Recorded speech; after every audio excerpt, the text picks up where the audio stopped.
saldo rekening kebaikan kita, dan kita jangan sekali-kali menambah saldo rekening kejelekan kita. Marilah kita ikuti kajian kita pada pagi hari ini, Al-Fiqhul Islami yang diasuh oleh Ustaz Dr. Khairul Anam. Sebelumnya kami mengumumkan dan sekaligus sebagai undangan bahwasanya besok hari Jumat malam Sabtu, habis sholat Isya di Masjid At-Taufiq, ada pengajian umum yang akan dimauidhah hasanai oleh AAG dari Darut Tauhid Bandung.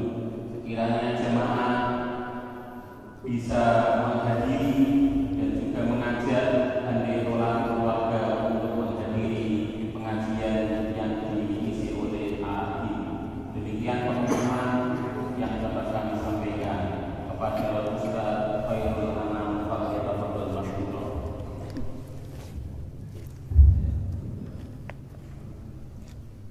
Bismillahirrahmanirrahim. Assalamualaikum warahmatullahi wabarakatuh. Alhamdulillahi rabbil alamin, wassalatu wassalamu ala ashrafil anbiya'i wa imamil mursalin wa ala alihi wa ashabihi ajma'in, amma ba'd. Alhamdulillah wa syukrulillah ala ni'amillah. Sampai detik ini kita masih diberikan banyak sekali kenikmatan oleh Allah. Salah satunya adalah nikmat iman dan Islam, nikmat sehat wal afiat, sehingga kita bisa berkumpul di masjid ini untuk mengikuti sholat subuh berjamaah, sekaligus kita insya Allah akan melakukan tholabul ilmi. Salawat dan salam marilah kita sampaikan kepada Nabiullah Muhammad sallallahu alaihi wasallam biqaulina Allahumma salli wa sallim ala sayyidina Muhammad wa ala ali sayyidina Muhammad. Pagi ini insyaallah kita akan membahas satu topik yang ada di dalam kitab Al-Fiqhul Islami, yaitu dengan judul Al-Amru wa Sighatu Fi'lil Amri, yaitu bentuk-bentuk perintah. Pembahasan ini sebetulnya memang sedikit agak tinggi, agak sulit, tapi penting untuk diketahui. Meskipun kita tidak paham secara detail, tapi paling tidak kita punya sedikit wawasan, sehingga harapannya wawasan kita tentang Islam itu sedikit bertambah, gitu nggih. Meskipun mungkin tidak terlalu detail. Untuk pembahasan detail tentang bab ini mungkin butuh 5-10 pertemuan mungkin. Iya, kita lanjutkan. Al-amru wa sighatu fi'lil amri. Al-muslimuna mukallafuna fi hadhil hayati bisairi hasaba awamirillahi wa nawahihi. Seorang muslim ketika menjalani hidup di dunia ini diperintah Allah, ditaklif Allah, dibebani hukum oleh Allah agar berjalan sesuai dengan perintah dan larangan Allah. Wa awamiruhu wa nawahihi waradat ala lisani Rasulillah Sayyidina Muhammadin sallallahu alaihi wasallam fil kitabi was sunnati. Sementara perintah-perintah dan larangan Allah itu hadir melalui lisan Rasulullah Sayyidina Muhammad sallallahu alaihi wasallam, yang kalau sekarang ada di dalam kitabullah dan sunnah Rasulnya. Jadi perintah Allah dan larangan Allah itu hadir melalui lisan Rasulullah, yaitu berupa Al-Quran dan berupa sunnah Nabi sallallahu alaihi wasallam. Wa minhuma nastambitu al-ahkama. Nah, dari Al-Quran dan hadis itulah kemudian para ulama itu menggali hukum-hukum Islam. Jadi hukum Islam itu memang dipahami ulama, iya. Tapi itu bukan pendapat ulama, tapi itu digali oleh para ulama dari sumbernya, yaitu Al-Quran dan Al-Hadis. Okay. Wa hadhil ahkamu tu'khadhu minal awamiri wan nawahi al-waridati fil kitabi was sunnati. Jadi hukum-hukum ini diambil dari perintah-perintah Allah dan larangan-larangan Allah yang ada di dalam Alkitab dan As-Sunnah. Wal awamiru al-waridatu fil kitabi was sunnati laisat mahsuratan bisighati fi'lil amri bal waridatun fi iddati siyaghin. Dan perintah-perintah Allah yang ada di dalam Al-Quran dan hadis itu tidak terbatas dengan redaksi fi'il amar, akan tetapi datang dalam bentuk-bentuk yang sangat beragam. Jadi yang namanya perintah Allah itu tidak berarti harus dalam bentuk perintah. Jadi kalau dalam bahasa Arab itu ada fi'il, ada kata kerja. Kata kerja itu ada 3. Yang pertama fi'il madhi, yang kedua fi'il mudhari', yang ketiga fi'il amar. Fi'il amar itu yang perintah. Kul makanlah, isyrab minumlah, sholli sholatlah, kum berdirilah, uqud ijlis duduklah. Itu termasuk fi'il amar, fi'il yang memang menyuruh. Nah, perintah Allah di dalam Al-Quran dan Al-Hadis itu tidak selalu dalam bentuk fi'il amar. Jadi perintah itu tidak harus dengan redaksi perintah, gitu. Jadi Allah mengatakan perintah sesuatu itu belum tentu dalam redaksi perintah. Bal qad ya'muru bihi bisighatil amri. Kadang-kadang Allah itu memang memerintah kita dengan bahasa perintah. Misalnya kayak aqimus sholah, kerjakanlah sholat. Ini memang dengan bentuk perintah. Idza tadayantum bidainin ila ajalin musamma faktubuhu. Jika kalian melakukan transaksi jual beli tidak dalam bentuk tunai, utang piutang, faktubuhu maka tulislah. Ini perintah dengan redaksi perintah. Wa qad ya'muru bisiyaghin ukhra. Akan tetapi Allah memerintah kita kadang-kadang dengan redaksi yang lain, bukan dengan redaksi perintah. Allah perintah kita tapi tidak dalam redaksi perintah. Kadang-kadang Allah itu menceritakan sesuatu, ikhbar, memberitahu sesuatu, tapi sebetulnya maksudnya itu adalah perintah. Contohnya misalnya, ma salakakum fi saqar qalu lam naku minal musallin. Al-Mudatsir ayat 42. Ma salakakum fi saqar, apa yang membuat kalian terperosok kepada neraka Saqar? Ini Allah bercerita, bertanya kepada orang-orang yang masuk neraka Saqar. Ditanya oleh Allah, masalakakum fi Saqar, apa yang membuat kalian itu terperosok masuk kepada neraka Saqar?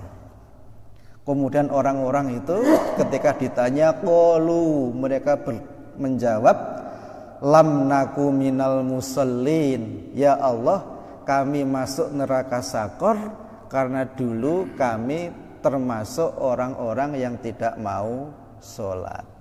Ini cerita, ikhbar, tapi maksudnya adalah perintah agar kita ini melakukan sholat. Itu contoh bahwa perintah itu tidak melulu dalam bentuk perintah. Paham ya?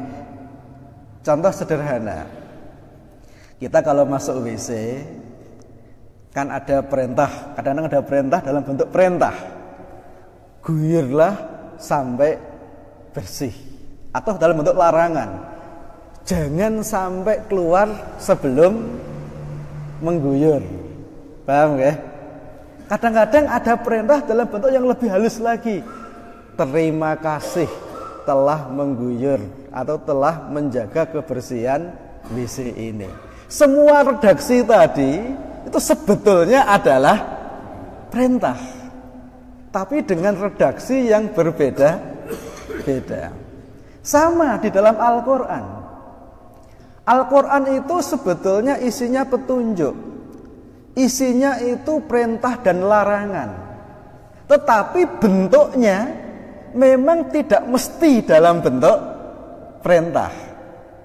Sehingga dikatakan di dalam kitab ini, walidzalika yukhti'u alladzina yadhunnuna anna ma'na amrillah ayyamurallahu bisyai'i bisighati uf'ul atau if'al. Keliru orang yang punya pemahaman bahwa yang dimaksud perintah Allah itu hanya dengan redaksi if'al, kerjakanlah. Itu keliru. Tetapi perintah itu ya dalam bentuk yang bermacam-macam. Bahkan kadang-kadang ada yang lebih keliru lagi. Orang mengira bahwa jika ada perintah dalam Al-Quran dan Al-Hadis dengan fi'il amar itu dimaknai wajib. Sementara kalau perintahnya tidak dengan fi'il amar dimaknai tidak wajib. Lebih keliru lagi.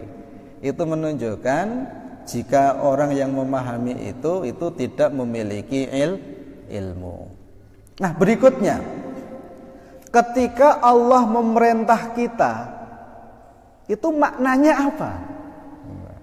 Nah, ini menjadi pembahasan yang sangat penting dalam suatu ilmu yang namanya ilmu usul fikih. Jadi memang Al-Quran itu sumber hukum, Al-Quran dan As-Sunnah itu sumber hukum. Tetapi Al-Quran dan As-Sunnah itu harus dipahami dengan kaedah-kaedah yang benar. Kalau Al-Quran dan As-Sunnah itu dipahami sembarangan, seenak gue, maka hakikatnya kita itu bukan mengikuti Al-Quran dan As-Sunnah, tapi sebetulnya kita itu sedang mengikuti nafsu kita, tetapi menggunakan membawa-bawa ayat.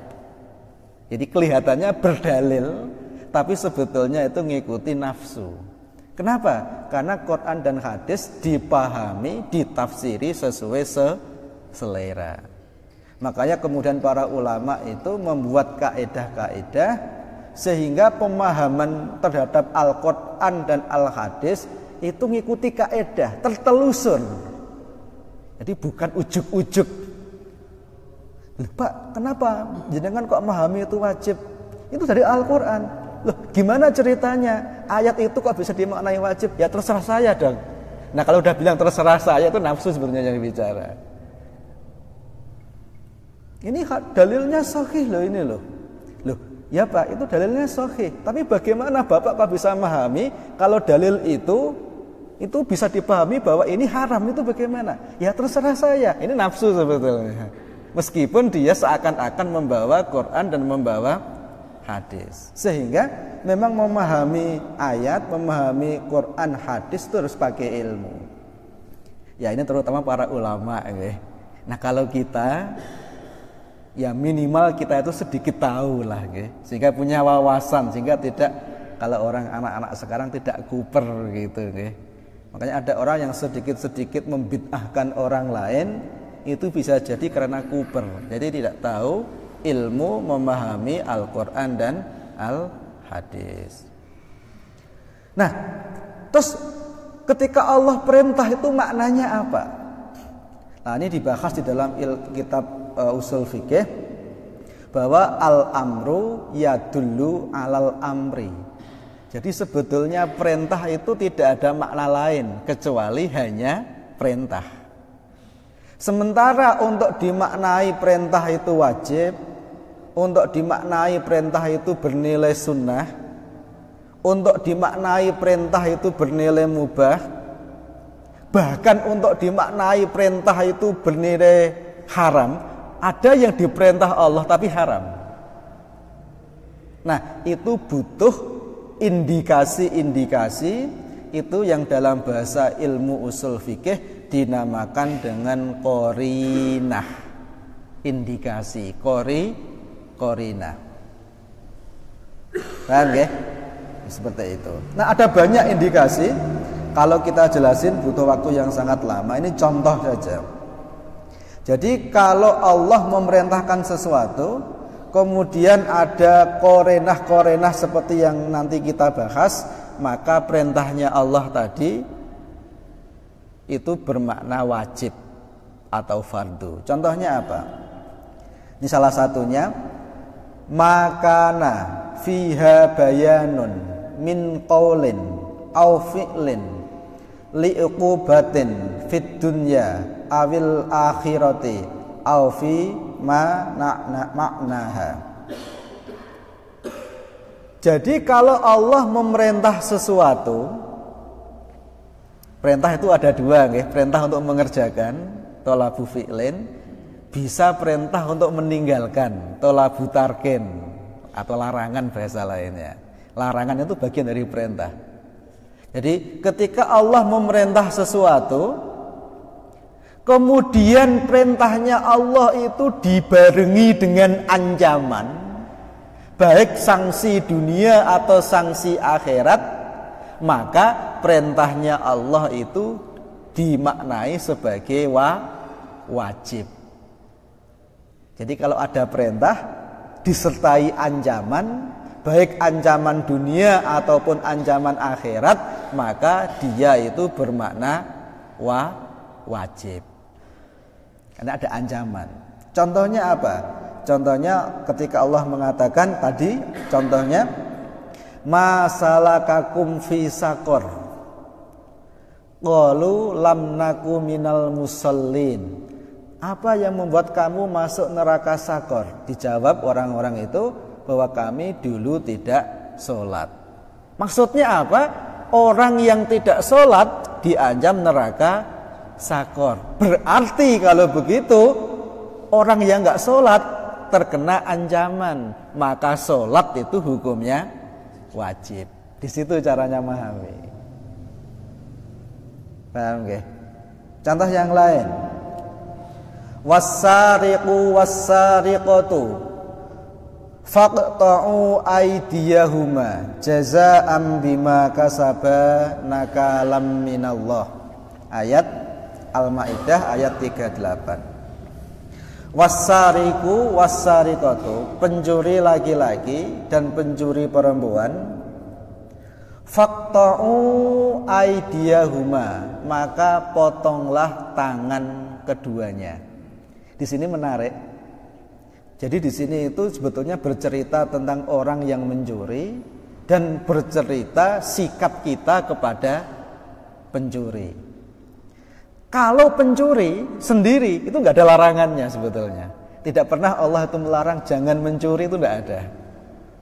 Yang ada itu seperti ini, pencuri laki-laki dan pencuri perempuan, maka potonglah tangan keduanya.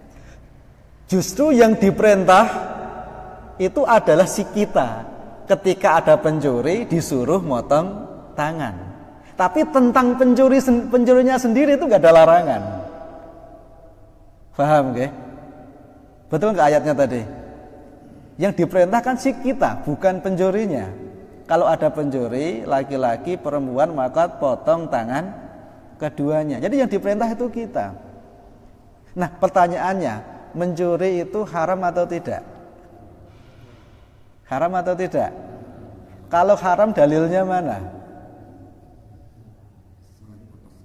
Dalilnya tadi. Loh, tadi nggak bilang pencuri loh. Nggak ada larangan mencuri loh. Iya, tadi itu dalil haramnya mencuri. Kenapa? Sebab kalau sampai ada yang mencuri, dan mencuri baik laki-laki atau perempuan, ini kan ikhbar, berita. Memang bukan larangan, ini ikhbar, berita.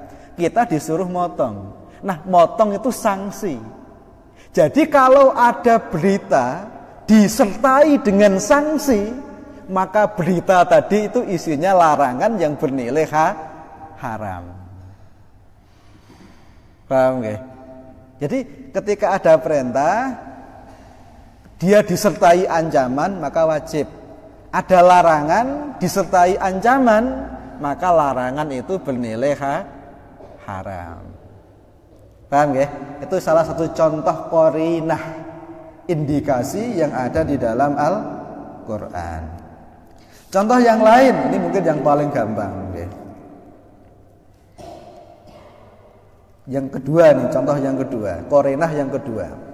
Makana fiha bayanun li amrin hukmuhu al-wujub aw mawdu'uhu fardun. Yang berikutnya dulu. Nah, ini yang poin B, makana fiha bayanun min qaulin aw fi'lin li dawami tanfiziha illa min uzrin farukhsatun au qada'un au afun. Jadi ketika Allah memerintah sesuatu atau melarang sesuatu, kemudian kita diminta oleh Allah untuk menjalankan secara terus-menerus kecuali ada uzur, maka perintah itu berarti bernilai wajib.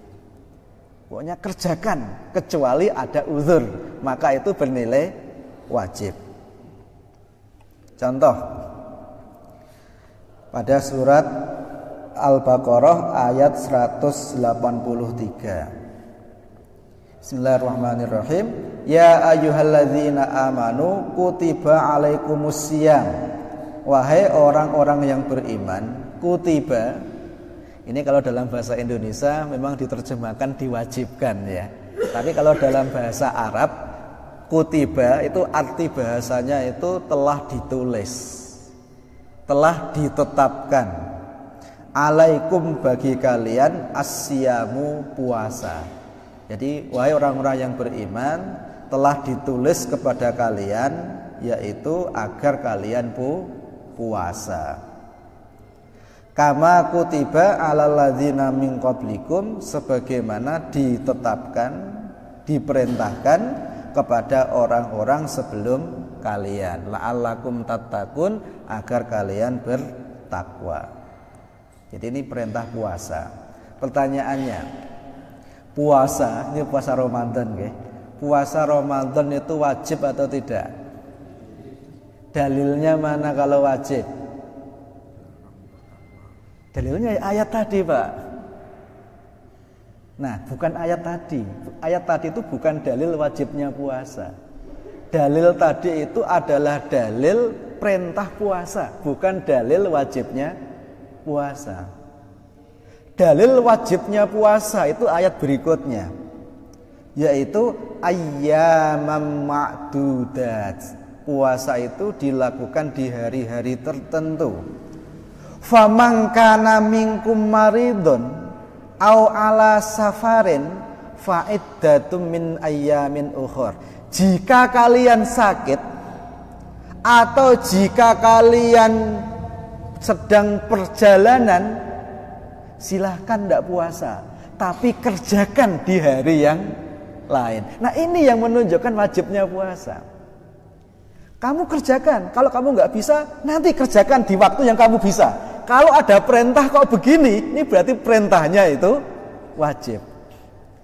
Jadi kalau kita nggak bisa mengerjakan karena suatu alasan, diperintah mengerjakan di tempat yang lain, itu menunjukkan kalau perintah itu adalah wajib. Paham nggih?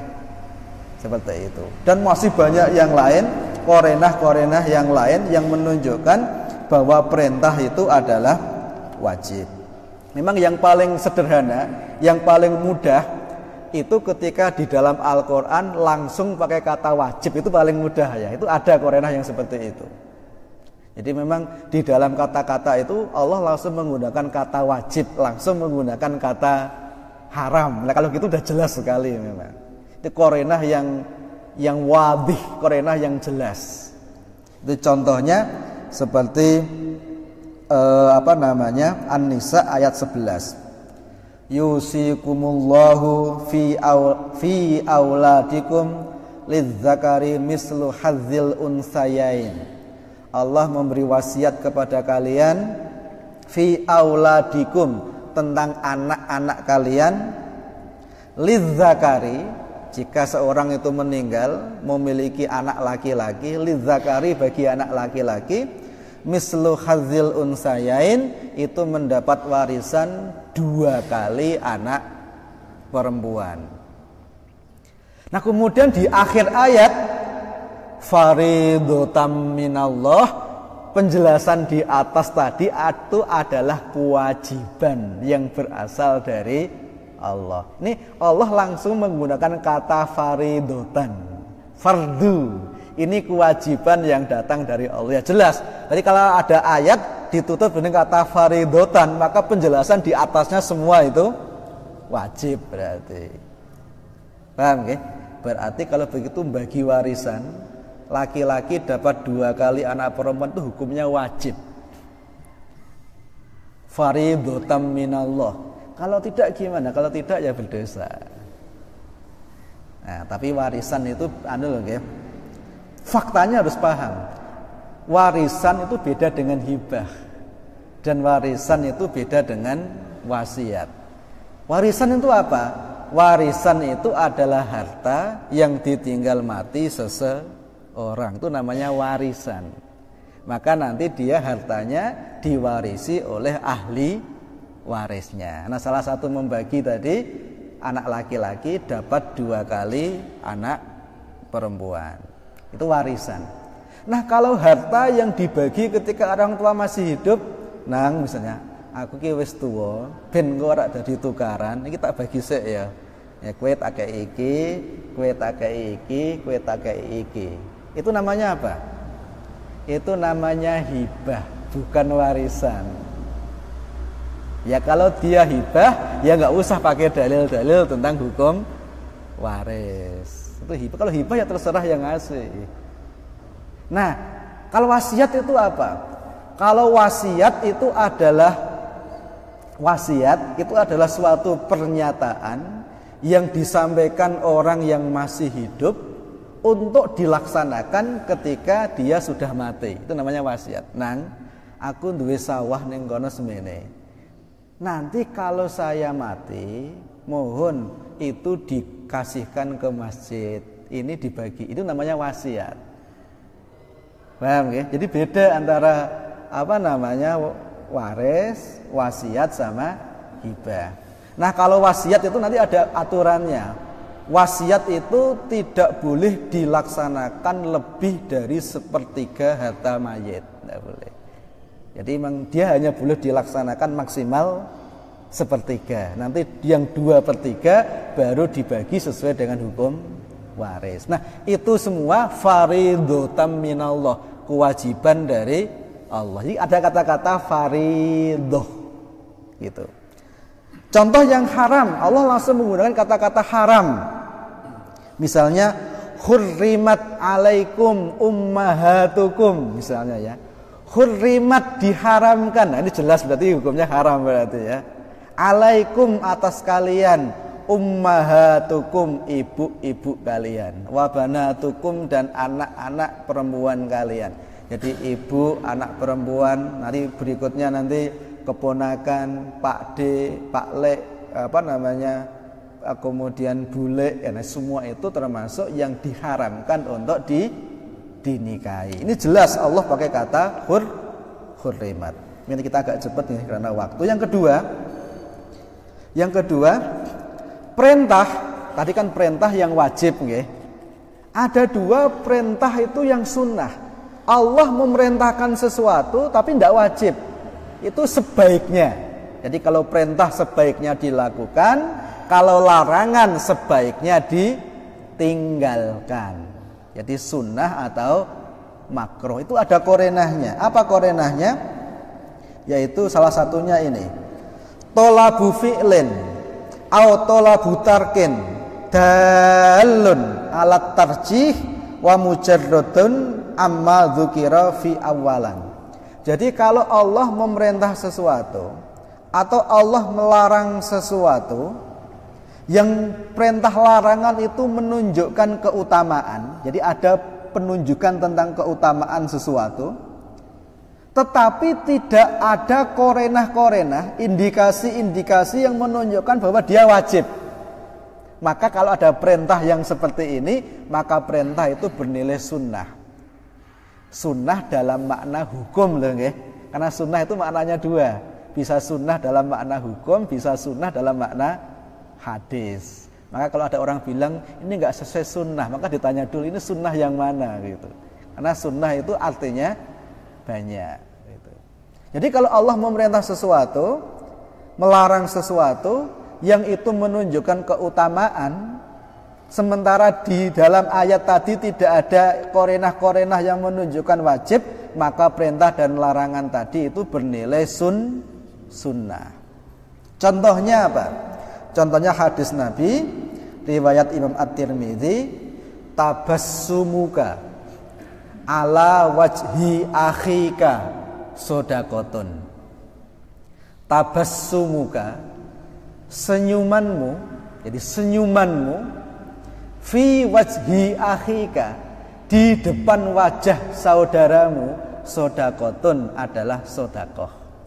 Pertanyaannya, hukum senyum itu bagaimana? Senyum itu perintah Allah enggak? Jadi kalau kita lihat ini Rasulullah ini tidak menggunakan redaksi perintah, tapi berita. Kalau kamu tersenyum kepada saudaramu, itu sodakohmu. Ini kan bukan perintah kan? Ini kan berita.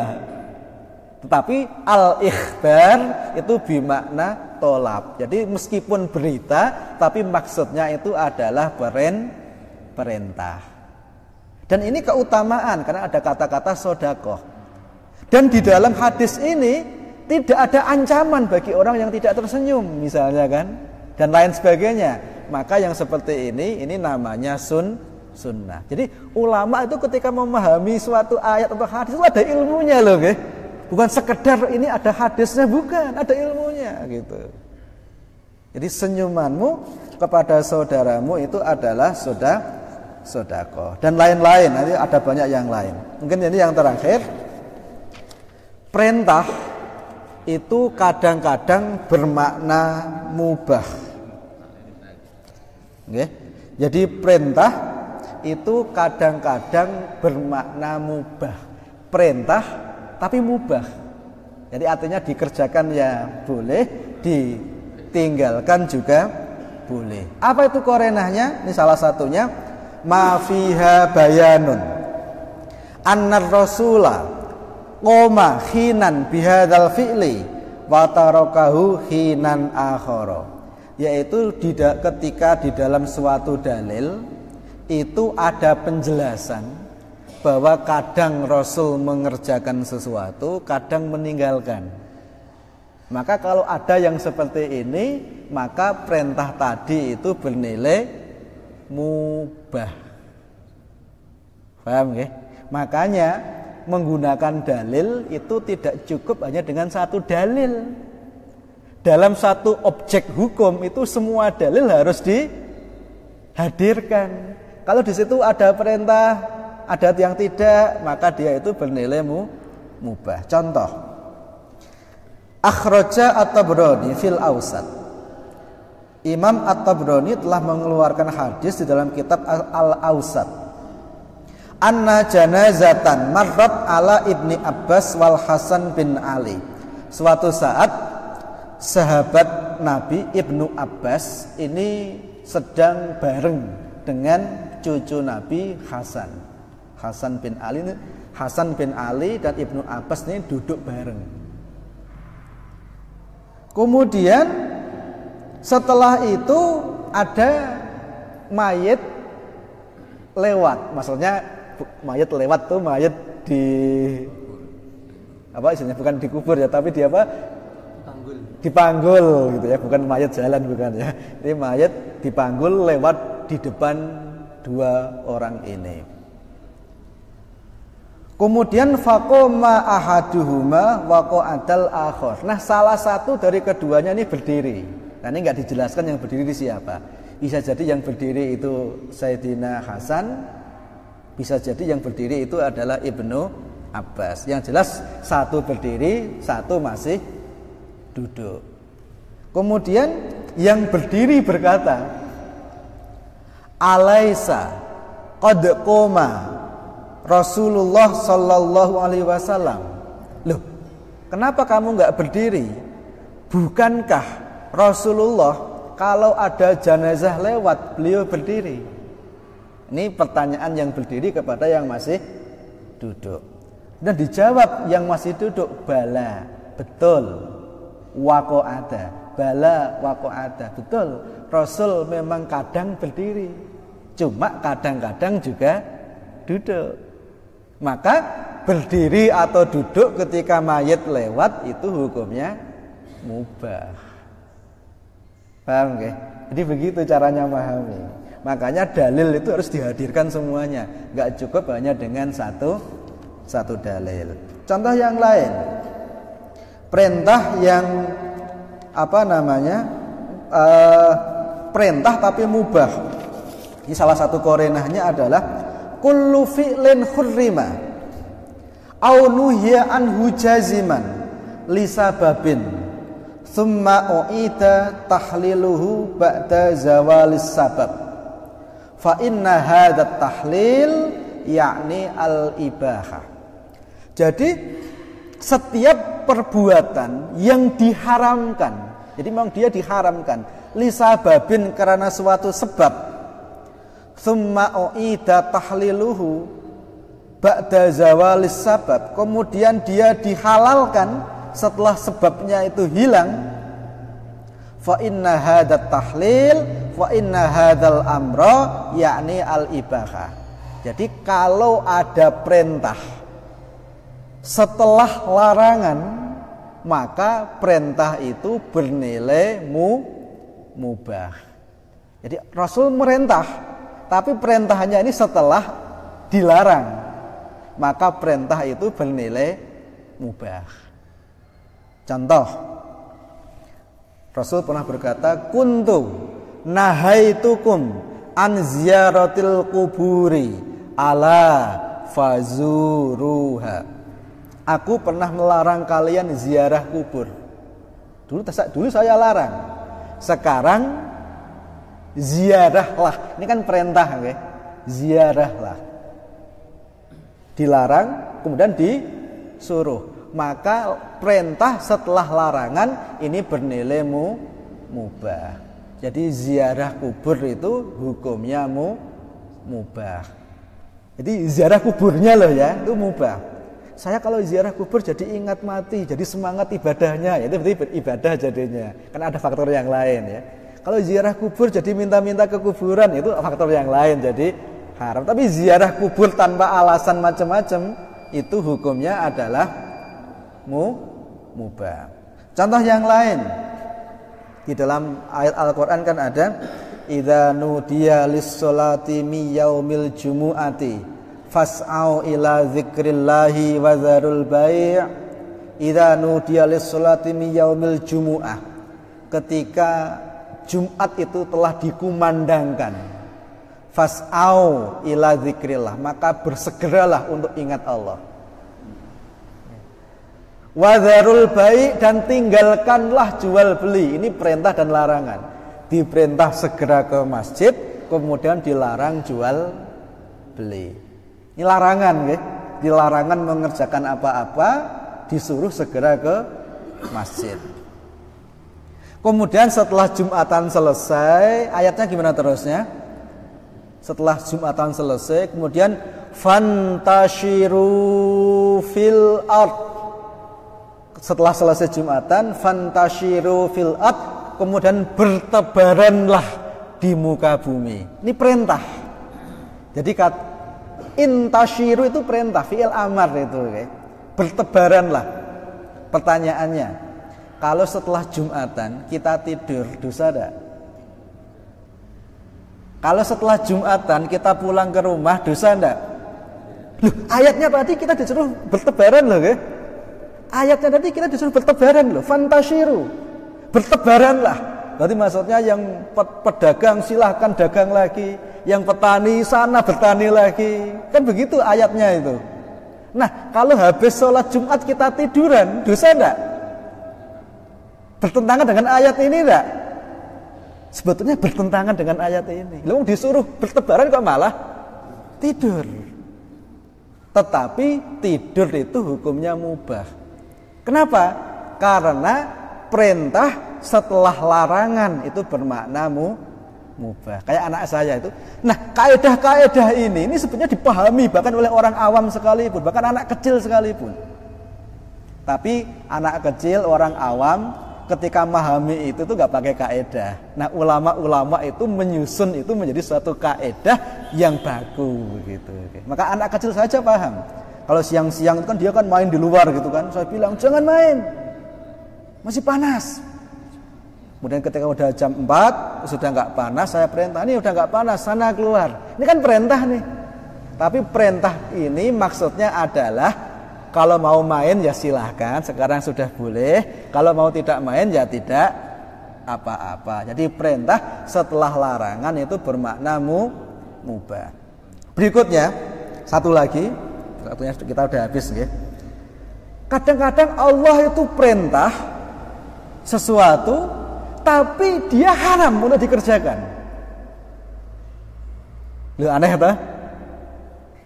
Perintah sesuatu tapi haram untuk dipekerjakan. Kadang-kadang Allah itu melarang sesuatu tapi harus dikerjakan. Loh, kebalik justru ya. Nah, ini ada korenahnya ini. Perintah sesuatu tapi haram dikerjakan. Atau melarang sesuatu tapi wajib dikerjakan. Ini korenah. Gitu. Contohnya apa? Contohnya Allah mengatakan kepada orang-orang kafir itu, "Faman syaa'a falyu'min wa man syaa'a falyakfur." Siapa yang mau iman, silahkan beriman. Siapa yang mau kafir, silahkan kafir. Ini kan diperintah kafir nih. Kafir diperintah. Tapi ayat berikutnya, karena Allah telah berjanji akan memberikan neraka bagi orang-orang yang kafir. Jadi kalau ada perintah disertai ancaman, maka itu sebetulnya bukan perintah, tapi itu sebetulnya adalah larangan yang keras. Paham ya? Tapi kalau dilihat secara bahasa, dia itu perintah sebetulnya, tapi maksudnya adalah larangan. Nah, inilah yang dinamakan dengan qarinah. Anak kecil aja paham ya. Karena ini kaidah sebetulnya kaidah yang umum. Anak kecil saya itu kadang-kadang kayak begitu. Dia pengen main terus kan, ngerengek ke saya, "Bi, main ya, Bi," gitu. Jangan. Ngerengek dia. Begitu dia ngerengek terus, akhirnya saya bilang begini, "Ya sudah. Kalau kamu nggak bisa dikasih tahu, sana main, nggak usah pulang lagi." Pertanyaan saya, ini sebetulnya perintah atau larangan?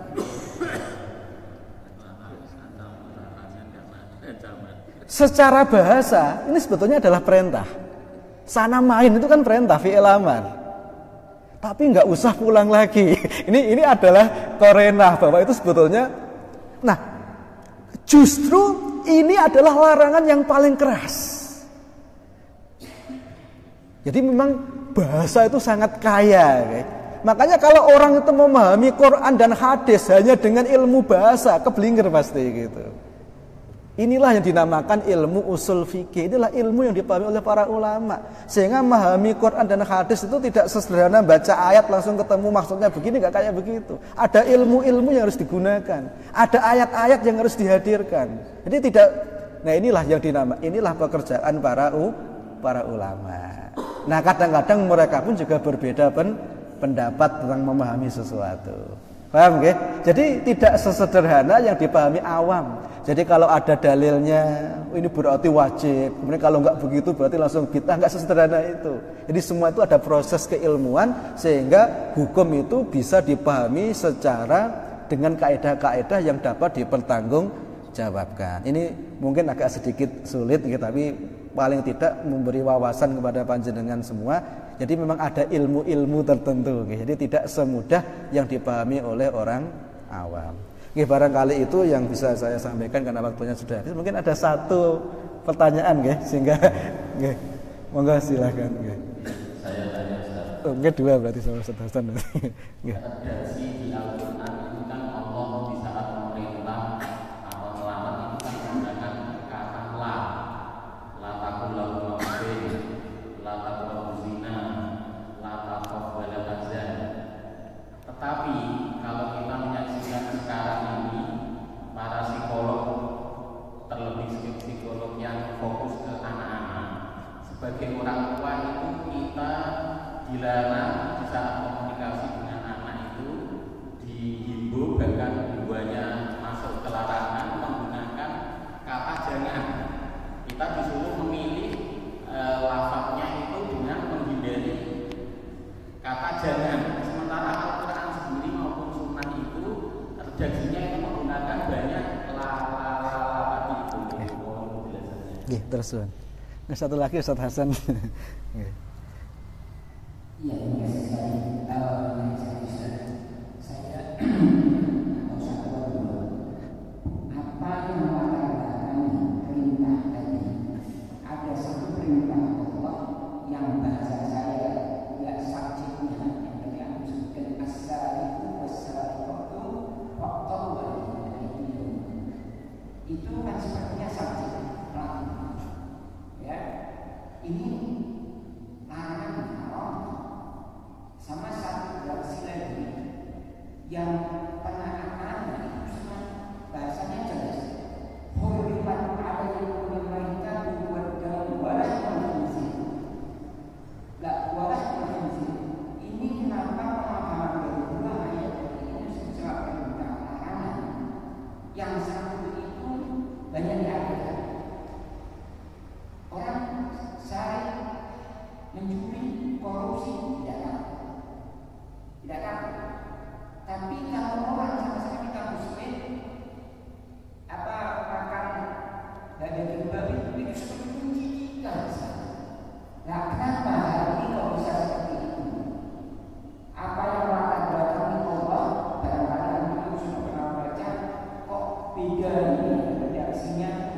Kalau tadi misalnya larangan jangan, la taqrabuzinna, la taqulu. Dan ini kenapa pemahaman sampai kepada umat Islam sama-sama perintah haram, tapi yang satu tidak luar biasa, yang satu itu hampir dialihkan. Saya kira itu. Terima kasih.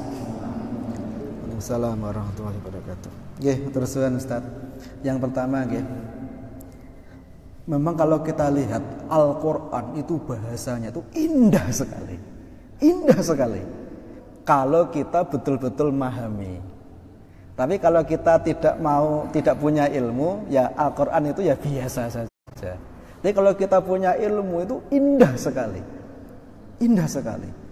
Jadi Allah itu ketika memerintah sesuatu, melarang sesuatu, itu uslubnya, gayanya itu banyak sekali. Dengan banyak gaya.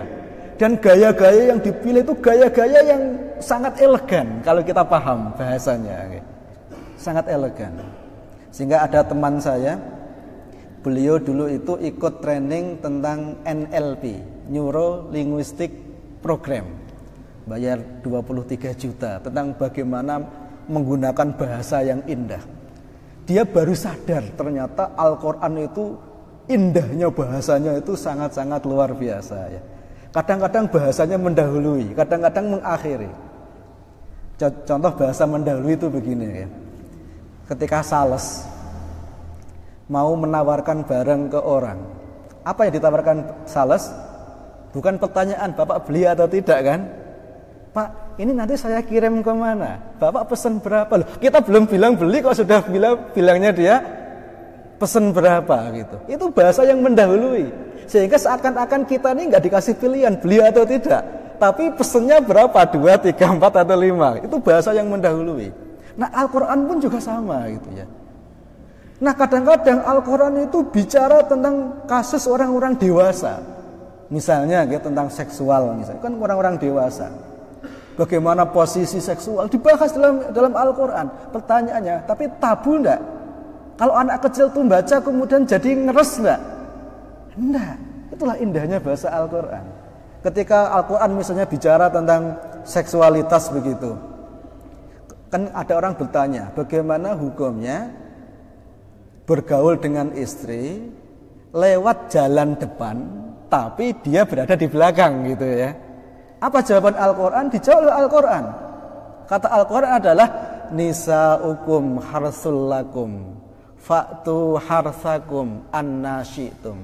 Istrimu itu adalah ladang bagimu, maka garaplah ladangmu sesuai dengan keinginanmu. Ngeres enggak? Kalau anak kecil mendengar kira-kira jadi ada hasrat seksual enggak? Enggak ada. Itulah bahasa Al-Quran, indah sekali. Gitu. Nah, terkait dengan larangan, memang betul Allah itu sangat banyak menggunakan gaya dalam melarang. Ada kalanya menggunakan larangan. Kayak tadi itu, wala taqul lahuma uff. Kadang-kadang Allah itu melarang dengan bahasa yang indah sekali. Misalnya, memilih orang kafir jadi pemimpin itu haram enggak? Haram. Apa ayatnya? Ayatnya begini, walai yaj'alallahu lil kafirina 'alal mu'minina sabila. Walai yaj'alallahu, sekali-kali Allah tidak akan menjadikan lil kafirina, bagi orang kafir, 'alal mu'minina, atas orang mukmin, sabilan, jalan untuk menguasai. Sekali-kali Allah tidak akan menjadikan jalan orang kafir untuk menguasai umat Islam. Kan bahasanya bukan bahasa larangan.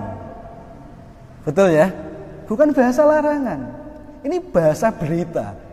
Jadi Allah itu tidak akan pernah menjadikan orang kafir memimpin umat Islam. Ini berita. Tapi maksudnya adalah, orang Islam, kamu itu jangan mau dipimpin oleh orang kafir. Maksudnya seperti itu. Bahasanya indah sekali. Ini sama seperti bahasa seorang bapak kepada ibunya, kepada istrinya gitu. Misalnya dia masaknya itu asin gitu ya. Sebetulnya dia pengen bilang jangan masak yang asin gitu ya. Sebetulnya tapi bahasanya dibuat yang indah sekali. Misalnya apa? Misalnya saya itu sangat terkesan dengan masakan ibu yang dulu, yang agak-agak manis begitu loh gitu ya, kayak yang masak gitu ya. Saya itu terkesan dengan masakan ibu-ibu yang dulu yang manis seperti yang masak gitu. Ini artinya apa? Sebetulnya seorang suami ini sedang perintah istrinya untuk masak yang sedikit manis dan jangan asin gitu. Tapi bahasanya bukan bahasa perintah atau larangan, tapi dengan bahasa berita. Jadi kan kalau orang nggak punya sensitivitas, memang nggak bisa merasakan memang gitu ya. Walai yaj'alallahu lil kafirina 'alal mu'minina sabila. Sehingga memang Allah itu sangat kaya dalam redaksi gitu ya. Indah sekali. Makanya memang ada kalanya Allah itu menggunakan kata jangan, tapi kadang-kadang tidak menggunakan jangan gitu. Dan menggunakan kata jangan itu kadang-kadang juga perlu. Perlu ya, tapi jangan sering gitu ya. Jadi memang anak itu kalau bisa jangan pakai kata jangan. Jadi never say never. Jangan pernah bilang jangan gitu ya. Ya, biasanya kita bilang anak soleh itu kalau makan dihabiskan. Itu sebagai ganti dari jangan menyisakan makanan. Ini kan lebih indah begitu kan. Tapi pada saat-saat tertentu, kadang-kadang itu anak nggak bisa pakai bahasa yang halus. Kadang-kadang itu pakai bahasa tegas. Jangan begitu. Saya nggak suka itu. Kadang-kadang seperti itu juga perlu gitu loh ya. Sehingga kalau kita itu betul-betul menghilangkan ketegasan itu juga berbahaya juga. Sehingga memang hidup itu adalah perpaduan antara ketegasan dengan kelembutan. Perpaduan antara kejelasan dengan kesamaran.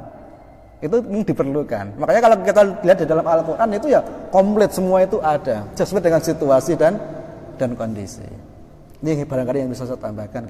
Dan Ustaz Hasan, tentang kenapa sih orang ini kadang-kadang itu membeda-bedakan, padahal itu sama-sama perintah Allah. Nah ini masalahnya. Karena orang itu tidak melihat itu perintah Allah, tapi yang dilihat itu sesuai selera atau tidak. Memang kalau kita tuh melihat hukum Islam itu sesuai selera, memang akhirnya yang sesuai selera kita akan lakukan, yang tidak kita tidak akan lakukan. Padahal kalau kita perhatikan, yang namanya Al-Quran itu firman Allah.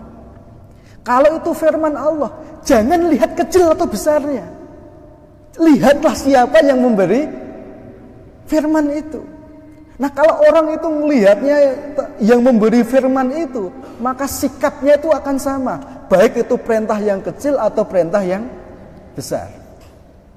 Coba kalau misalnya saya ini misalnya ya karyawannya Ustadz Hasan. Kemudian saya diperintah, Pak Anam saya tugaskan ke Jakarta. Wah ini kan pergi jauh ya. Kira-kira saya kerjakan kan ya.